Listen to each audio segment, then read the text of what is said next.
बिस्मिल्लाहिर्रहमानिर्रहीम। अस्सलाम वालेकुम वरहमतुल्लाहि वबरकातुहू। दिस इज़ प्रो हाफिज़। मैं हूं मोहम्मद फ़रहान। आपको अपने चैनल पर खुश आमदीद कहता हूं। सबसे पहले ज़रूरी बात, अगर आप चैनल पर नए हैं तो चैनल को सब्सक्राइब कीजिए, बेल आइकन को प्रेस कर दीजिए ताकि हमारी आने वाली नई वीडियो का नोटिफिकेशन सबसे पहले आप तक पहुँच पाए। व्यूअर्स, आज की इस वीडियो में जिस चीज़ को हम डिस्कस करने वाले हैं, जिस प्लेटफॉर्म की हम बात करने वाले हैं, ये हमारी इस चैनल की वीडियो में पहली सर्विस है जिसे हम आपके सामने इंट्रोड्यूस करवा रहे हैं। और ये एक ऐसी सर्विस है जिससे रोज़ाना की बुनियाद पर हम सब का वास्ता पड़ता है। हमें जाना पड़ता है, विज़िट करना पड़ता है सर्विस सेंटर का। लेकिन विज़िट करने के दौरान हमें कौन कौन से मामलात पेश आते हैं, कौन कौन से प्रॉब्लम्स फेस करना पड़ते हैं, उन सब के बारे में हम आपसे डिस्कस करने वाले हैं। लेकिन आज की इस वीडियो में हम आपको बताएंगे कि जिस प्लेटफॉर्म की मैं बात कर रहा हूँ, यूनियन कौंसिल से मुतल्लिक कौन कौन सी ऐसी सर्विसेज हैं जो वहाँ पे मौजूद होती हैं और किन सर्विसेज से आपका वास्ता पड़ता है, कौन सी सहूलियात आपको फ़ौरी तौर पे मिल जाती हैं और किन सहूलियात के लिए आपको इंतज़ार करना पड़ता है। सारी चीज़ें हम डिस्कस करने वाले हैं कि आपकी पैदाइश से लेके वफ़ात तक के जो इंदराज का सिस्टम है वो सारा का सारा यूनियन कौंसिल से ताल्लुक़ रखता है। तो यूनियन कौंसिल में आपको ऐसी तमाम सर्विसेज मुयस्सर होती हैं जिनके बारे में अक्सर हमें मालूम नहीं होता। हमसे आज भी अक्सर लोग पूछते हैं कि जो कंप्यूटराइज सर्टिफिकेट है, मैरिज सर्टिफिकेट है, वो हम कहाँ से हासिल कर सकते हैं, आप बना सकते हैं या नहीं।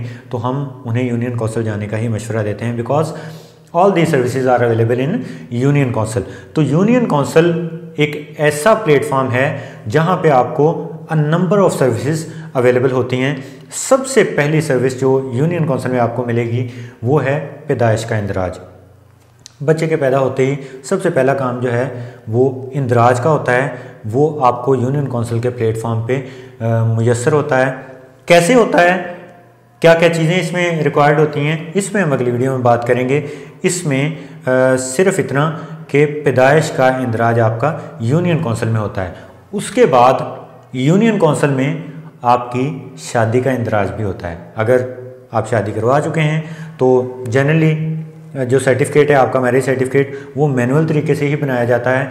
वो मैनुअल सर्टिफिकेट फिर आप लेके जाते हैं यूनियन कौंसिल में, जहाँ पे उसका डाटा देखते हुए आपको कंप्यूटराइज सर्टिफिकेट दिया जाता है। कैसे हासिल किया जाता है इस पे भी हम बात करेंगे अलग से एक नई वीडियो में।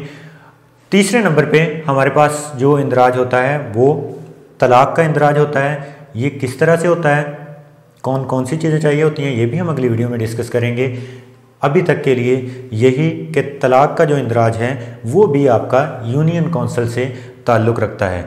उसके बाद ये वो इंदराज की लिस्ट है जो आपको यूनियन कौंसिल से मिलेगी।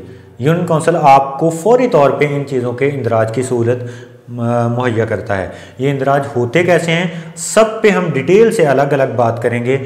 फॉर्म फिल करने का तरीका आपको बताएंगे, सारा कुछ आपके सामने रखेंगे एक अलग अलग डिटेल टॉपिक के साथ। हम अगली वीडियो में आपके साथ सामने हाजिर होंगे। इसके साथ हमारे पास जो इंदराज के अलावा जो सर्विसेज अवेलेबल होती हैं यूनियन कौंसिल में, वो है सर्टिफिकेट की सर्विस। देखें, जब आप यूनियन कौंसिल का विज़िट करते हैं तो फौरी तौर पे आपको इंदराज की सहूलत मुयस्सर होती है। उसके बाद अगर आपने सर्टिफिकेट लेना है तो फौरी तौर पे तो आपको अवेलेबल नहीं होता, उसके लिए आपको इंतज़ार करना पड़ता है। वो इंतज़ार मिनिमम 1 वीक से लेके 1 मंथ तक का हो सकता है। इससे ज़्यादा का इंतज़ार भी आपको करना पड़ सकता है, लेकिन डिपेंड आपकी मर्ज़ी पे भी करता है कि आप सर्टिफिकेट फौरी तौर पे हासिल करना चाहते हैं, जल्दी हासिल करना चाहते हैं, या फिर आपको अभी नहीं चाहिए तो फिर आप लेट भी हासिल कर सकते हैं। जब आपको चाहिए वो 1 साल बाद, ये सारी सहूलतें अवेलेबल होती हैं। लेकिन इंदराज फौरी तौर पे करवाना ज़रूरी है।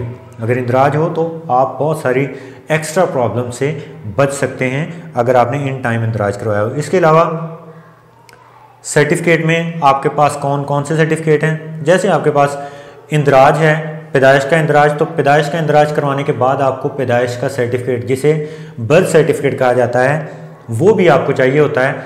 फौरी तौर पे चाहिए हो तो भी मिल सकता है, जो इसका टाइम फ्रेम होता है उसके अंदर। और अगर आपको फौरी तौर पे नहीं चाहिए तो तब भी इंदराज आपके लिए ज़रूरी है। उसके साथ शादी, अगर आपने शादी का इंदराज करवाया है तो उसका भी सर्टिफिकेट आपको चाहिए होगा, तो सर्टिफिकेट की सहूलत भी आपको यूनियन कौंसिल से मिलती है। इसके बाद आ जाता है आपका तलाक का इंदराज जो आपने करवाया था। तो तलाक का इंदराज करवाने के बाद तलाक का अगर आपको सर्टिफिकेट चाहिए तो वो भी आपको यूनियन कौंसिल से ही मिलता है। और एट दी एंड आ जाता है आपका वफ़ात का इंदराज आपने करवाया था, तो वफ़ात का सर्टिफिकेट जिसे डेथ सर्टिफिकेट भी कहा जाता है, डेथ सर्टिफिकेट भी अगर आपने हासिल करना है तो उसके लिए भी आपको यूनियन कौंसिल का ही विज़िट करना पड़ता है। अब ये सर्टिफिकेट्स क्यों ज़रूरी हैं? देखें, हमने जो भी काम नए तरीके से करना है, मैं एग्जांपल देता हूँ आपको कि आप बर्थ सर्टिफिकेट आपको क्यों चाहिए। बच्चे की उम्र जब 18 साल की होती है तो नादरा में इसकी रिक्वायरमेंट होती है कि आप बर्थ सर्टिफिकेट जमा करवाएं ताकि आपका CNIC इशू किया जा सके। तो डॉक्यूमेंटेशन आपकी कंप्लीट होगी तो ही आपका जो नेक्स्ट वर्क है वो परफॉर्म किया जा सकता है। इसी तरह तलाक का सर्टिफिकेट है, अगर आपने एज ए प्रूफ हासिल किया है और दोबारा से आपका शादी का प्लान है, आपने शादी की है और उस शादी का इंदराज आप करवाना चाहते हैं, तो पहले वाला जो तलाक का सर्टिफिकेट है वो इसमें आपके लिए मददगार साबित होगा, उसकी ज़रूरत पड़ेगी। इसी तरह डेथ सर्टिफिकेट आपको क्यों चाहिए?